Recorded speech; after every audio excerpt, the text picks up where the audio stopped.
बापूजी, ये स्थित प्रज्ञ से ऊपर की भी कोई अवस्था और भी है क्या? हाँ है ना, स्थित प्रज्ञ अवस्था तो मनुष्य आत्माओं के लिए कहा है। ठीक है। मनुष्य को कहा, अर्जुन मनुष्य था ना, हाँ, मनुष्य था। अर्जुन मनुष्य था, तो भगवान कृष्ण ने अर्जुन को कहा कि तू स्थित प्रज्ञ बन, और स्थित प्रज्ञ होकर कर्म योगी बन, अपना कर्म कर, कर्म को छोड़ के युद्ध से मत भाग।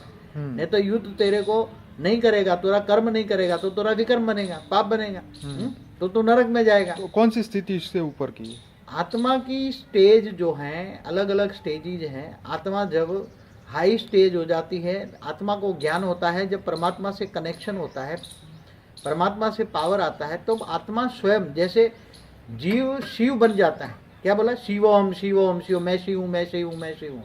तो ऐसी तरह जब जीव शिव बन जाता है, ऐसी तरह आत्मा परम आत्मा बनती है, तब वो परमधाम में चली जाती है, अमरलोक में चली जाती है। तो ये भवसागर से परे चली जाती है, जैसे 7 आसमान से परे, 7 लोक से परे चली जाती है, 14 भुवन से परे चली जाती है। जैसे कृष्ण ने बताया अर्जुन को कि तू परम तत्व को सूर्य की भांति प्रकाशित कर दे ज्ञान द्वारा। भगवान कृष्ण ने सूर्य को ज्ञान समझा, ज्ञान सूर्य कहा।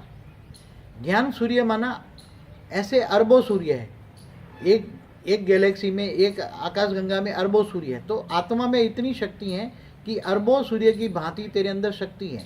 वो शक्ति को धारण कर, तो तू अरबों सूर्य की शक्ति तेरे अंदर आएगी, तो तू परम धाम में चला जाएगा। परम धाम में जाने के आत्मा परमात्मा बनती है, तब अरबों सूर्य की रोशनी आती है। क्या इसी से जीवन और मृत्यु से ऊपर जा सकता है इंसान?